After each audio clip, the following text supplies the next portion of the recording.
नमस्कार। हमारे आज के इस खास विश्लेषण में आपका स्वागत है।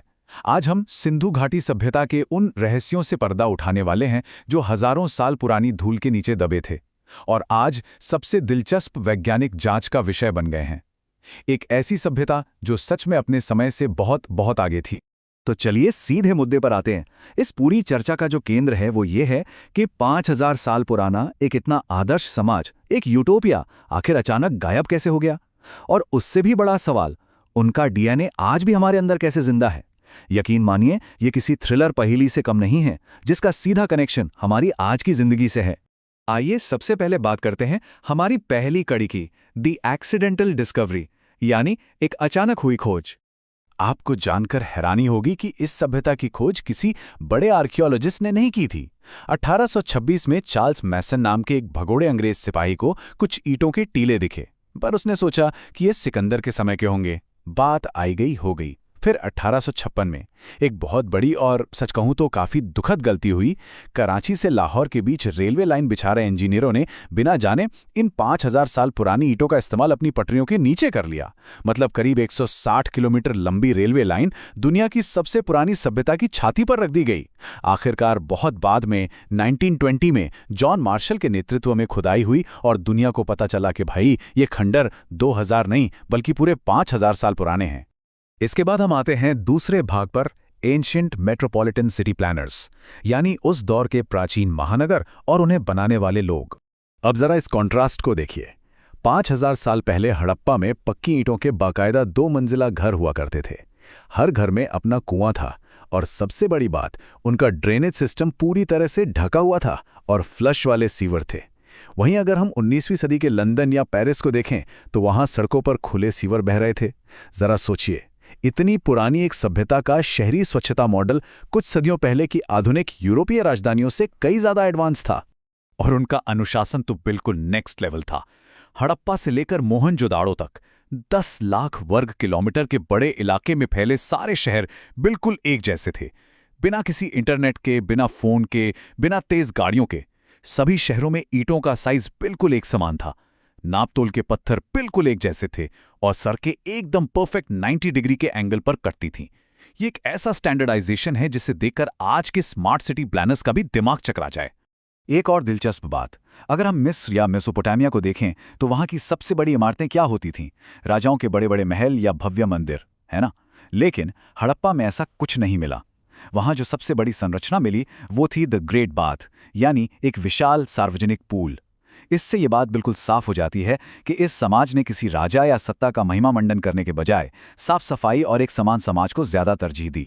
अब रुक करते हैं तीसरे हिस्से की तरफ, अनसॉल्व्ड पजल्स एंड ट्रेड, कुछ अनसुलझी पहेलियां और उनका व्यापार। वैज्ञानिकों के लिए आज भी सबसे बड़ी पहेली है इनकी लिपि, यानी इनकी स्क्रिप्ट। हमें 400 से भी ज्यादा अलग अलग चिन्ह मिले हैं जिन पर यूनिकॉर्न जैसे जानवरों की आकृतियां हैं। लेकिन दिक्कत यह है कि हमारे पास इजिप्ट के रोजेटा स्टोन जैसी कोई चाबी नहीं है जिससे हम इन प्रतीकों को डिकोड कर सकें। ये सब आज भी ये खामोश पहेली बने हुए हैं। हमें वाकई नहीं पता कि वो किसी भगवान के मंत्र लिख रहे थे या फिर बस अपने बिजनेस का हिसाब किताब रख रहे थे। खैर, हम ये जरूर जानते हैं कि उनका बिजनेस नेटवर्क बहुत ग्लोबल था। मेसोपोटामिया के राजाओं ने अपने रिकॉर्ड्स में मेलुहा नाम के एक देश का जिक्र किया है, जहां से वो हाथी दांत, मोर और कारेलियन के मन के मंगाते थे। इतिहासकार मानते हैं कि मेलुहा दरअसल इसी सिंधु घाटी का प्राचीन नाम था। और हाँ, गुजरात के लोथल में दुनिया का सबसे पुराना टाइडल डॉकयार्ड भी मिला है, जो इस बात का पक्का सबूत है कि ये दुनिया का सबसे पहला इंटरनेशनल बिजनेस हब था। इस सभ्यता की एक बहुत ही फेमस कलाकृति है मोहनजोदाड़ो से मिली डांसिंग गर्ल। इसके बारे में मॉर्टिमर व्हीलर ने क्या खूब कहा था, एक अजीब सी अकड़ है इसमें, जैसे वो पूरी दुनिया को जानती हो। ये छोटी सी कांसे की मूर्ति अपने आप में इस बात का सबूत है कि उस समाज की महिलाएं दबी कुचली बिल्कुल नहीं थीं। वो आत्मविश्वास से भरी थी, कला और फैशन की अच्छी समझ रखती थीं और उन्हें मेटलर्जी यानी धातु विज्ञान का भी काफी गहरा ज्ञान था। और यहाँ एक बात जो सबसे ज्यादा चौंकाती है वो ये है कि ये लोग बेहद शांति प्रिय थे। खुदाई में हथियारों के नाम पर सिर्फ तांबे के छोटे छोटे चाकू और भाले मिले हैं। कोई बड़ी तलवार नहीं, कोई ढाल या भारी कवच नहीं। इसके उलट हमें वहां से बच्चों के ढेर सारे खिलौने, मिट्टी की बैलगाड़ियां, सीटी बजाने वाली चिड़िया और शतरंज जैसे बोर्ड गेम्स मिले हैं। जरा सोचकर देखिए, बिना किसी बड़े युद्ध या सेना के पूरे 700 सालों तक शांति से राज करना, मानव इतिहास में ऐसा होना सच में बहुत रेयर है। आइए अब बढ़ते हैं चौथे भाग की ओर, द क्लाइमेट कोलैप्स, यानी जलवायु परिवर्तन और इस सभ्यता का पतन। अब सवाल उठता है कि अगर वो लोग इतने ही शांतिप्रिय और एडवांस थे तो 1900 बीसी के आसपास उनका खात्मा कैसे हो गया? जब मोहनजोदाड़ो की खुदाई हुई तो सड़कों और सीढ़ियों पर कुछ बिखरे हुए कंकाल मिले। इसे देखकर तो जैसे एक मर्डर मिस्ट्री ही शुरू हो गई।